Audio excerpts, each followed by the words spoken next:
Hello viewers, আসসালামু আলাইকুম। কেমন আছেন আপনারা? আশা করি ভালো আছেন। আমরাও আলহামদুলিল্লাহ ভালো আছি। এই তো আজ ফারদিনস অ্যান্ড মম ব্লগস নিয়ে চলে আসলাম। এই তো আপনাদের জন্য নিয়ে আসলাম আজকে ইলিশ মাছ রান্না করব, আমার রেসিপি। তো আমি আজকে ইলিশ মাছটা রান্না করব সরিষার তেল দিয়ে। মরিচের গুঁড়া আর হলুদের গুঁড়া একটু পানি দিয়ে ভিজিয়ে রেখেছি, যেটা ভিজিয়ে রাখলে রান্নার প্রসেসটা অনেক ভালো হয়।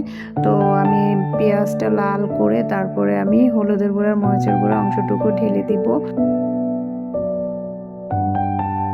যদি আমার রান্নার রেসিপিটি আপনাদের ভালো লাগে তাহলে অবশ্যই লাইক এবং সাবস্ক্রাইব করবেন। আপনাদের লাইক এবং সাবস্ক্রাইব আমার ব্লগটি অনেক দূর যেতে সহযোগিতা করবে।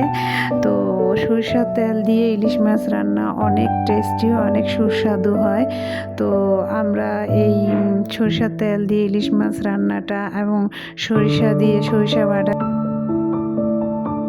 অনেক ভালো লাগে। তো অবশ্যই সরিষার তেল দিয়ে রান্নাটি করে দেখবেন। যেহেতু আমরা বাঙালি, আমাদের জাতীয় মাছ হচ্ছে ইলিশ মাছ। আমরা যেভাবেই রান্না করি না কেন ইলিশ মাছ অনেক সুস্বাদু হয়। তো আমার এই রেসিপিটি আপনারা অবশ্যই ফলো করবেন, সরিষা বাটা দিয়ে হোক বা সরিষার তেল দিয়ে হোক।